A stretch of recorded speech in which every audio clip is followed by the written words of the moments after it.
எல்லோருக்கும் வணக்கம். நான் இப்பொழுது நிற்பது எங்கேண்ட பிரான்சில் உள்ள பாரிஸின் தலைநகரத்திலிருந்து சற்று தொலைவில் உள்ள செவுரோன் என்னும் ஒரு நகரத்தில் நிற்கிறேன்.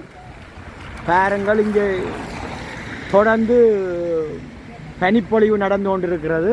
முதலும் ஒரு வீடியோவில் எடுத்து போட்டு நான் அந்த இடத்திலிருந்து இப்போ நான் அந்த செவுரோன் என்ற இந்த இடத்தை வந்து நிற்கிறேன். இங்கே வந்து பாருங்கள், தொடர்ந்து பிரான்சில் பனிப்பொழிவு நடந்து கொண்டு இருக்குது.